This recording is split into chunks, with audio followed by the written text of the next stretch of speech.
Good morning, everyone. Namaste experience. It is Friday morning.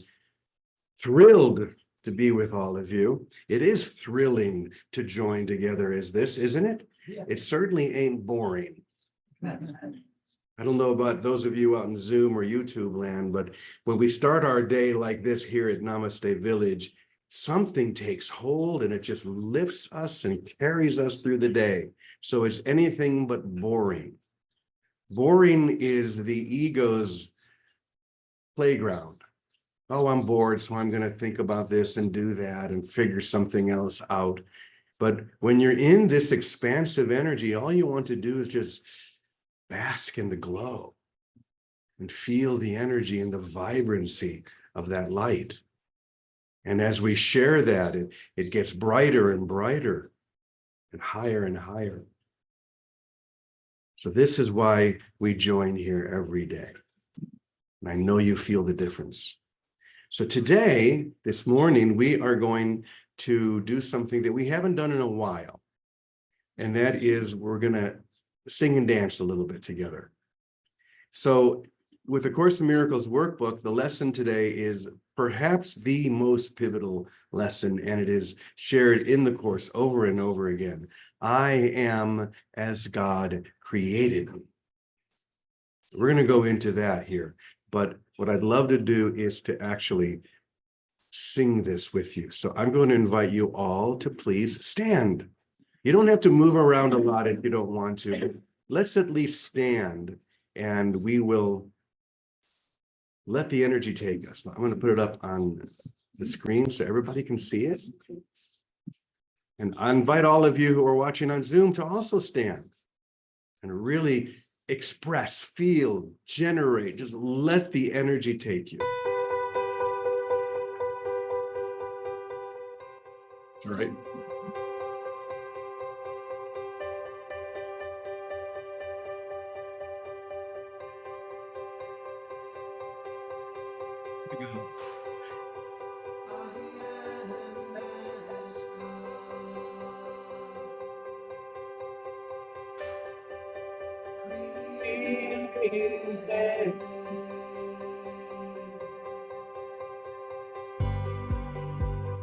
I am created. I am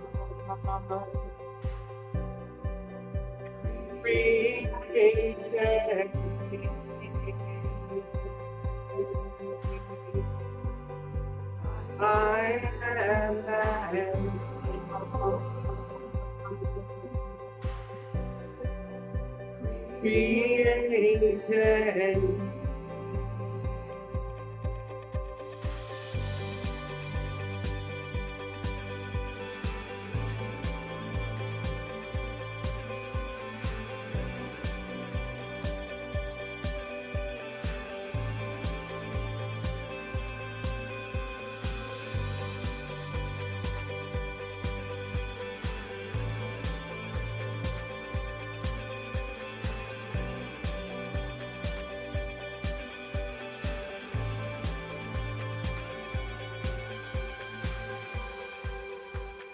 I am created.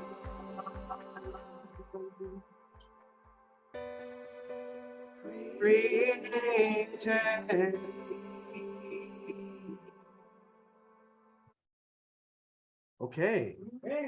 It's a short one, but it's impactful. Maybe we'll do it at the very end as well.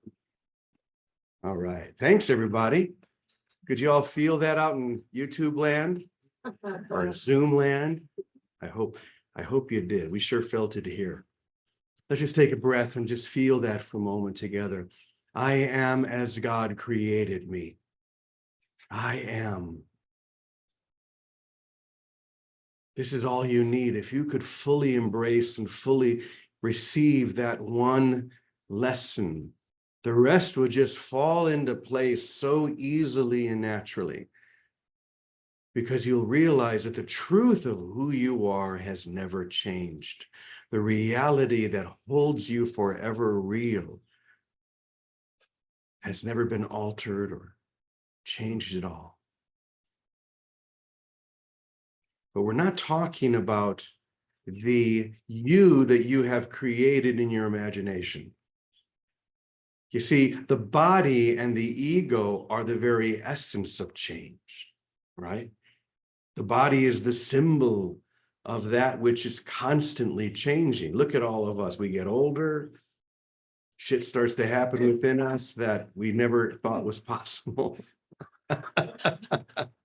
Can you relate? It's like, what happened to my legs? I used to be able to hike so well, and these days my legs just don't seem to take me as far as they used to. They change. So certainly I am not in my body form as I was created, because I was created as this little tiny baby that grew, and then expansion and then reduction. So that's not what it's talking about.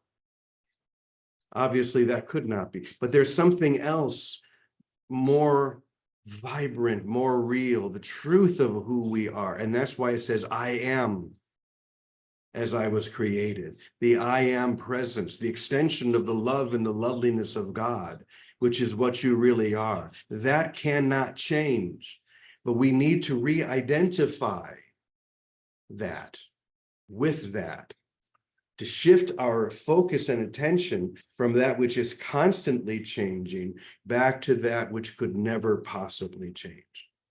And this is the whole spiritual practice. It's the only thing that we're here to really do, is to make that shift in awareness back to that I am presence that is forever as it was created. So I want you to do something. I want you all to share with me. I'm just going to invite you to say this after me. First say, I am as God created me. Give me some more energy. I am as God created me. If I remain as God created me, fear has no meaning. Evil is not real. And misery and death do not exist. I am as God created me. Do you believe that?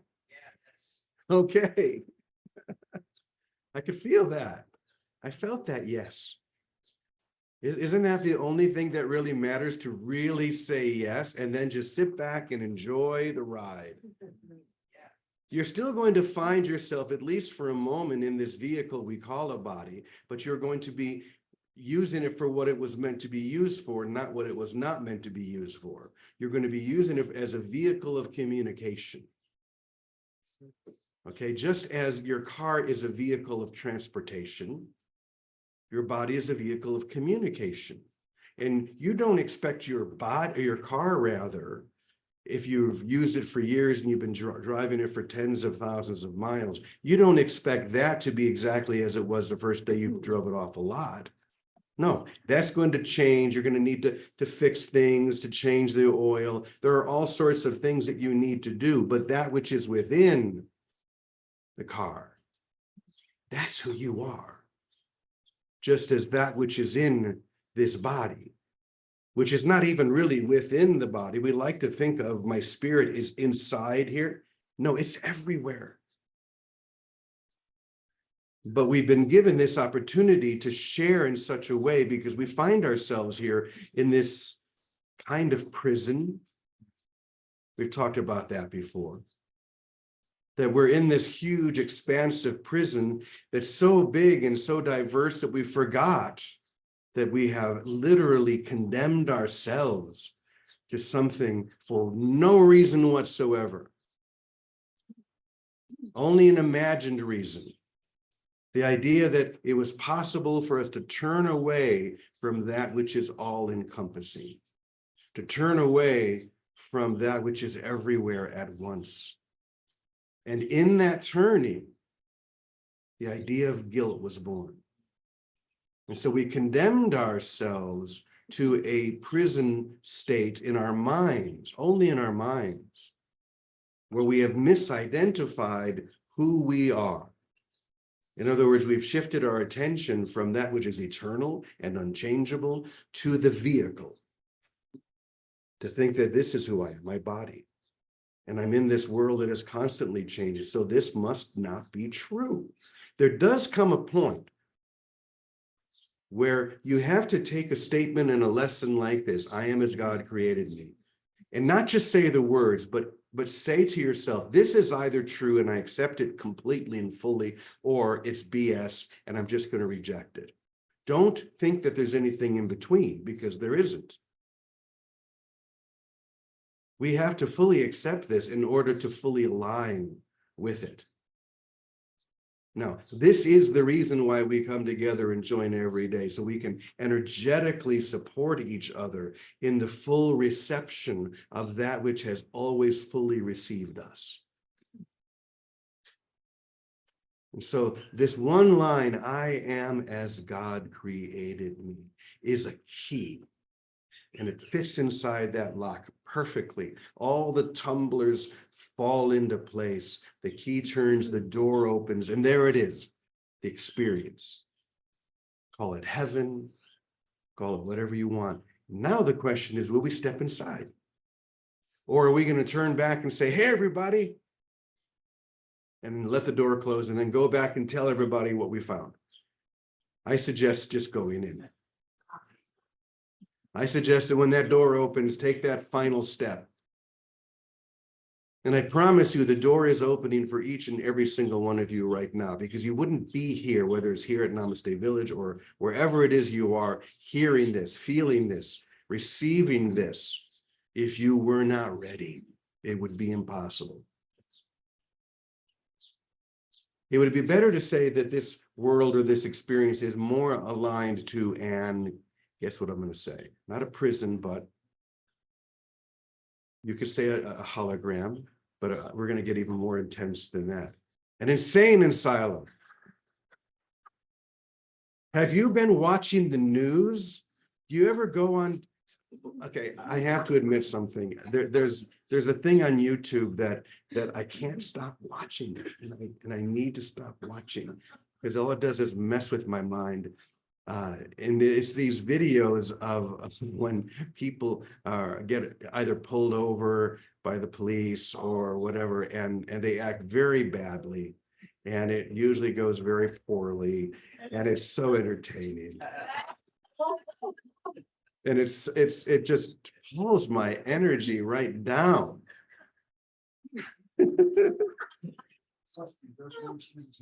There are worse things I could be watching, yes. But still, these are, the good thing is that it reminds me that this is an insane asylum, and that this is like a pocket of sanity where we are right now in this field. This is, I guess, the waiting room before we leave the asylum altogether. So if you imagine that you've been in this insane asylum, you've been recovering from your insanity. There are some people who are in this insane asylum that are still completely wacko. Or in other words, they have no idea who they really are. And then there are those who are beginning to realize the truth within them. And then there's you. You remember now, you know who you really are. And therefore, you've been issued into another wing of the asylum. And in this wing, you're being prepared as kind of a halfway house, where you're getting your final instructions. And after a little while, that door is going to open, and you're going to find yourself in the real world. Stepping outside, completely recovered from your insanity. All because you have okay, sorry about that. Yeah. I don't know if you heard that. Thank you. Little loud, little loud. I'm going to turn that way down in case that happens again, especially for you, right? Recording is in progress, by the way. In case you didn't know, that was a very loud reminder. This is all being recorded, not just for other people to see, but for you to remember. The truth has been recorded inside you, so that when you come to this moment, when you're in this waiting room, the wing, right before you step out, you can look back upon that which was already recorded and remember, it's true. I really am as I was created. The truth within me has never changed. I am whole, perfect, and complete. Can we do it one more time? Hold on, what's Margaret Rose telling me? Where'd it go? I'm back. Do you realize you can't turn on our videos on during Namaste session? I'm not sure. Let me go back here to Margaret Rose sent me something. Can you all see me and hear me? Oh, I don't see. Oh, you can't turn your videos on. That's what you're saying. Okay. Thank you, Margaret Rose. Let me see if I can do something about that. That's why there are no videos on. I have. Now you can start your videos. Thank you. There we go. We can see you now. There was one little, it's so nice to see all of you, to know that you're out there. Thank you, Margaret Rose. Where was I? You are as God created you. That's all you need. Oh, I remember. We were going to say this one more time. Let's see if it feels any different now that we've dived a little bit deeper here. So say after me, I am as God created me. If I remain as God created me, fear has no meaning. Evil is not real. And misery and death do not exist. I am as God created me. How does that make you feel? Pretty good, doesn't it?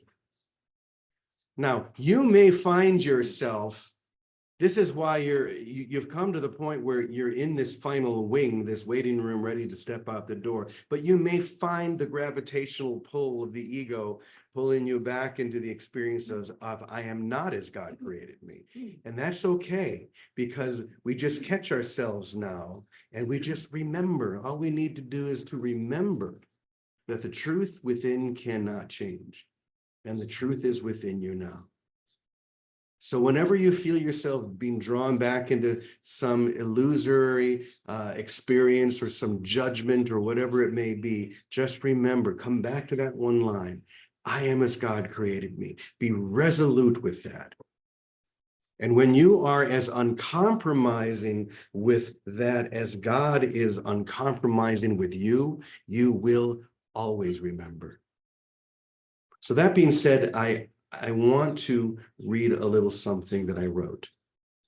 And this is all about the longing for that experience. We have to want it. This is how we break the gravitational pull of the ego, by wanting it more than we wanted the result of sickness, pain, and death. We have to want to leave this insane asylum with our whole heart. So devotion, we've been talking about devotion a lot. This is why devotion is so important. Longing for that which completely, totally longs for me and for you. So here we go. When my longing for the beloved matches the beloved's longing for me, illusion's facade will fade away, replaced by heaven's radiant welcome. We could stop right there. When my longing for the beloved matches the beloved's longing for me, it happens on its own. But my longing, my desire, wanting this more than anything in the separate universe, has to match reality. That's all that really means. It has to match the frequency of the real world. Let's go on. You may wonder how the beloved, which is nothing more than the full embodiment of love, or the essence that we sometimes call God, how can that long for such a creature when all creation is contained within its infinite and compassionate net? It's because all things are contained within love. All things are contained within love. That my desire to exist outside that love, because that is what we've done, we've desired to live outside that love, becomes apparent and unbearable in the mind of love. Love then must long for the return of that which in reality never left. Love itself yearns and longs for that which in reality never left. Can you figure that out in your mind? Your intellect, probably not. Don't even try, but feel that for a moment. Just see if you can sense what that feels like, to long for that which longs for me and realizes that I never left. I never left heaven. I never left wholeness. I never left love. That's what it really means to know I am as God created me. The exile, or this exile, may not exist in the mind of God, but if it exists in my mind or your mind, even for an instant, then return or turning back is required. This is the story of the prodigal son. I cannot do this on my own. That's important to remember. Since the split that seemed to cause this separation occurred when the thought alone, that was a thought that you had. The thought was alone. When the thought alone entered my mind, I am alone now.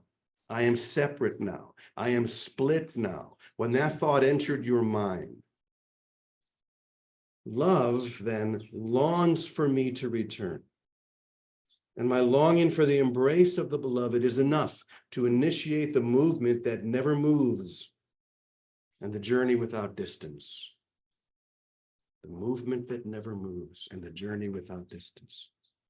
This is why Marianne Williamson called her book Return to Love, because that's the constant call within, saying just return to love itself. Let go of all those other crazy ideas that you've had, all of the illusions that you've claimed, and just come home. Just come home. The door is right there. The key is the realization that I am as God created me. And if I remain as God created me, fear has no meaning. Sickness, pain, and death do not exist. I am as God created me. So let's live as best we can today in that frequency and allow that longing to build within us until there's nothing left, literally nothing left but love itself.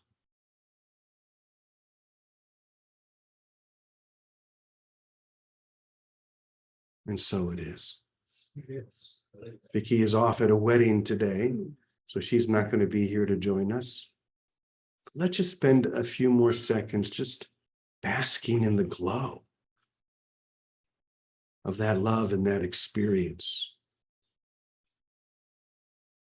And over these next 2 or 3 days, as we go about our weekends and share with our families or any of the activities that we share or experience, just to remember those simple words, I am as God created me. The truth within me cannot change. Reality is forever real. And then the door opens and you're able to step outside that insane asylum into the real world.